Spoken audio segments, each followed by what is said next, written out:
Paano dumadami ang organic followers? Gusto mo bang dumami ang followers mo kahit walang bayad na ads, walang pilitan at walang panlilin lang?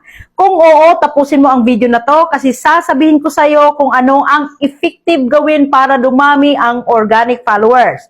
Una, mindset. Unang-una gusto kong linawin ito. Hindi followers ang hinahabol mo. Value. Kapag ang goal mo ay numbers lang, mabilis kang susuko. Pero kapag ang goal mo ay makatulong, makapagbigay ng aral o makapagbigay inspirasyon, automatic susunod ang followers.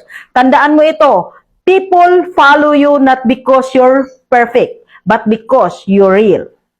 Pangalawa, clarity. Alamin mo kung para kanino ang content mo. Isa sa pinaka-effective na gawin para dumami ang organic followers ay clarity. Tanungin mo ang sarili mo, para kanino ba ang content mo? Anong problema ang tinutulungan mong ma-solve? Anong emosyon ang gusto mong maramdaman nila?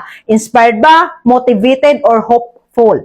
Kapag malinaw sa iyo ang audience mo, hahanapin ka ng algorithm at ng tao.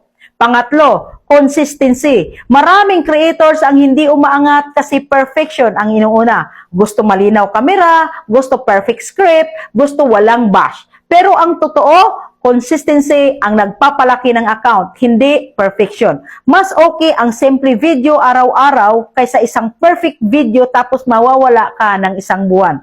Organic followers grow when people see you lagi.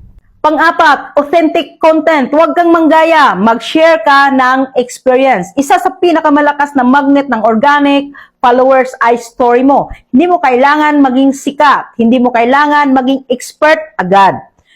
I-share mo ang struggles mo, lessons mo, failures mo, realizations mo. Kasi may taong makakarelate at sasabihin, "Oy, parang ako to ah." At kapag may connection, may follow. Panglima, engagement. Kaibiganin ang audience mo. Kung gusto mong dumami ang organic followers, huwag ka lang mag-post, makipag-usap ka. Mag-reply sa comments, i-like yung mga replies, ask questions sa caption. Tawagin sila sa video. Ikaw, anong experience mo? Ganon. Kapag naramdaman ng tao na pinapansin mo sila, magiging loyal sila sa'yo. Pang-anim, patience. Hindi overnight ang organic growth. Ito ang pinakamasakit pero pinakatotoo. Organic growth takes time. May mga video na 200 views lang, walang likes, walang comment. Pero bawat post mo ay binhi. Hindi mo agad makikita ang bunga, pero may tinatanim ka. At isang araw, magugulat ka na lang. Biglang may breakthrough. Gusto kong iwanan ka nito. Huwag kang titigil dahil kaunti pa lang ang nanonood. May mga taong hinihintay ka lang. Hindi ka pa lang nila nakikita. Kung may purpose ang content mo, dadami ang followers mo, organic, totoo at loyal. Kung nakarelate ka sa video na ito, ituloy mo lang, hindi ka nag-iisa. Natulungan ba kita? Like, follow, and share.